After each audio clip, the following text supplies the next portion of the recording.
What's going on, guys? Welcome back to the channel. And you'll notice a few things about the 2017 GLC300 we have. First of all, the instrument panel brightness is all the way dim, and no matter what, I can't seem to change that setting. You'll also notice that the check engine light is on. This is the third time this year the engine light's been on. The first time was way earlier this year. It was flashing, but that went away when I turned off and turned back on. So, yep, turned off, turned the ignition back on. That went away. It never came back. But then the second time it was on and off, and that was solid on. Now it's solid on for the second time, so it's the third total time the check engine light's been on. So we're going to go ahead and pull the codes. I swear the pitch on this thing gets higher every time I use it. So we're going to find out which module the code is stored in here.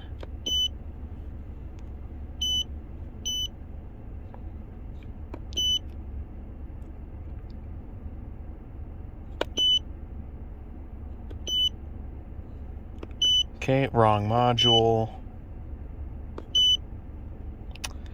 Next one down.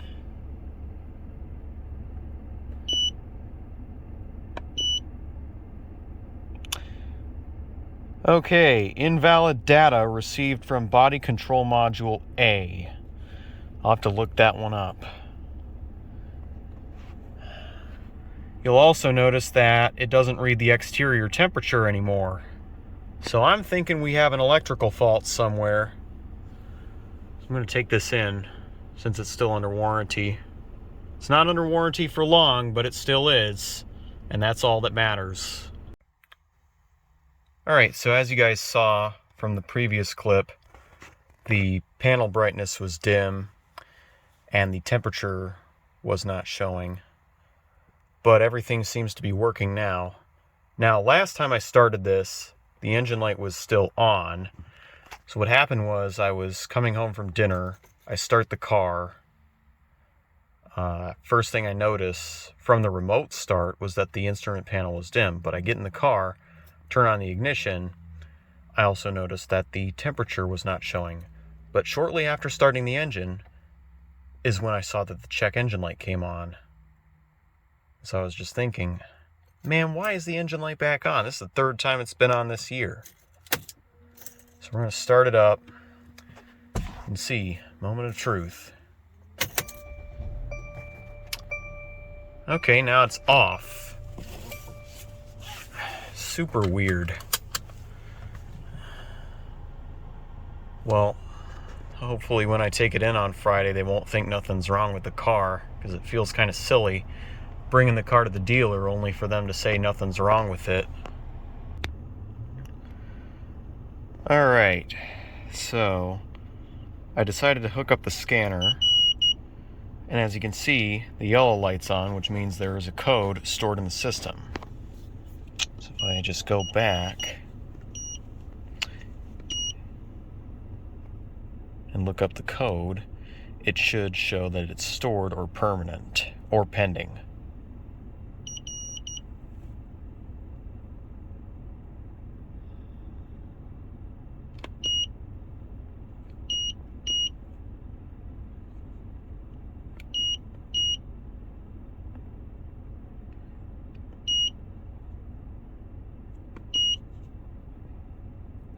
Okay, yep, it's stored. U0431, which leads me to believe it's some sort of electrical fault. Focus is out of whack, I know, but yep, car's going in on Friday. We'll see what the dealer has to say, because it's quite fishy how, you know, this car is running out of warranty and yet it's starting to have issues. Check engine light's been on 3 times this year. First time was the most severe because it was flashing just from idling in the Lou Malnati's parking lot. Then the next check engine light was on and off, and now we have another on and off check engine light, which I must say, If the engine light's going to come on, it should just stay on, so that way it can prove that there is in fact a problem. Because it doesn't just come on for no reason. But anyway, I guess we'll have to just find out what's going on with this car once I take it in on Friday. Alright, here at the dealership. Just got to pray that it's nothing major and that it can be covered by our extended warranty. Alright, I'm going to stop here.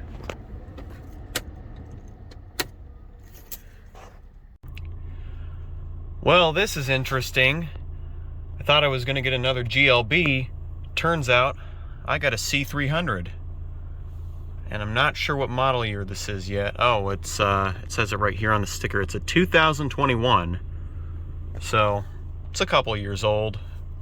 But it's only got 4,300 miles on it, which is about the same as, you know, what we had on the GLC when we bought it back in December of 2016. Just gonna go ahead and pop this into park real quick. Oh, this thing's out of gas. So, I guess my first stop will be the gas station, but yep, it's got LEDs, no auto high beams or anything fancy like that. It might have adaptive cruise control though, that'll be pretty cool. Continental run flat all season tires.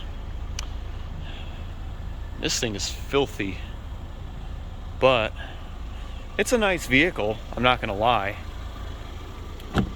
So let's drive it. All right, lights on for safety. I know it's got daytime running lights, and someone even commented, why do you have the lights on at all times in loaner cars? Because I like to be safe. All right guys, quick update. I got a phone call earlier from the dealer explaining what was happening with the GLC.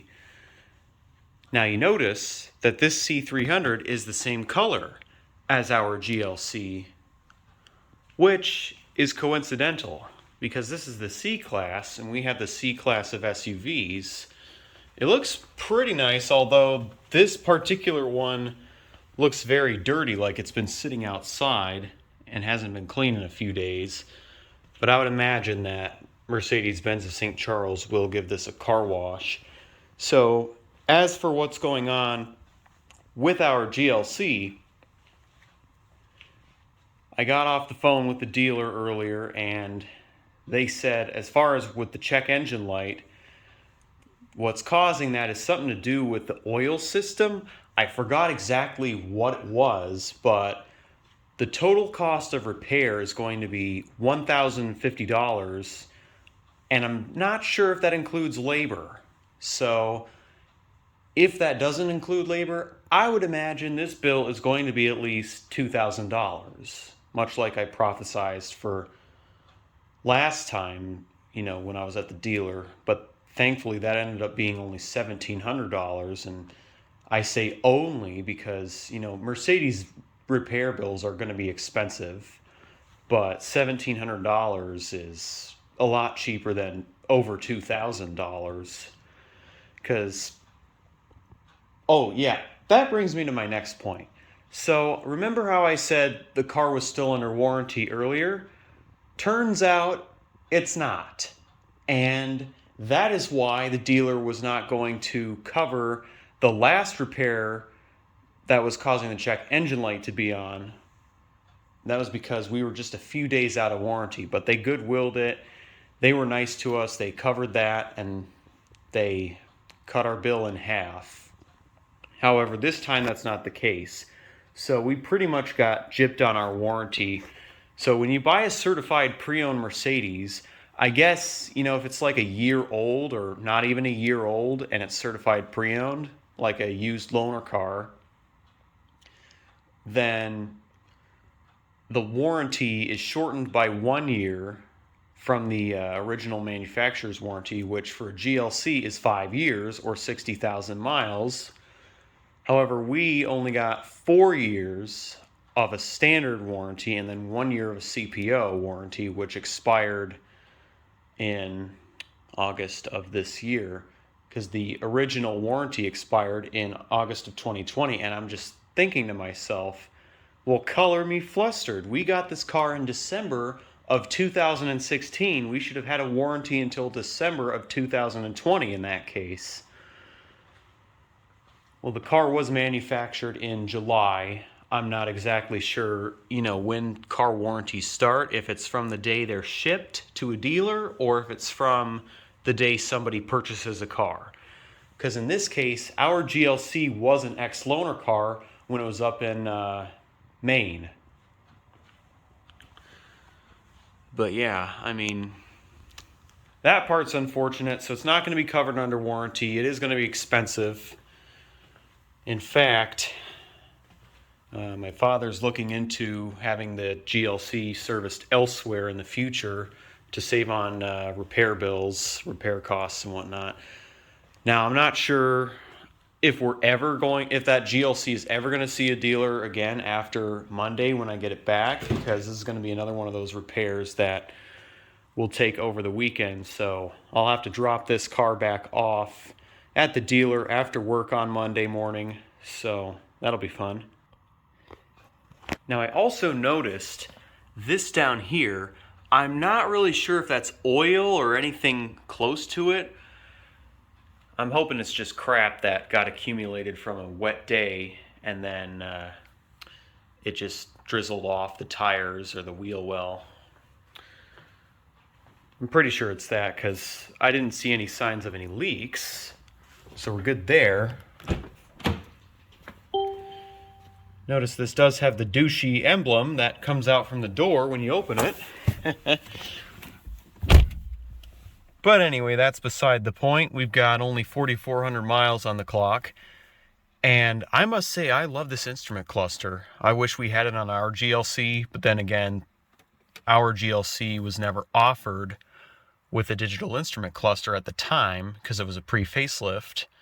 But you'll also notice that the parking brake indicator is a little bigger than usual. I'm not used to seeing a bigger indicator like that, so that's pretty cool.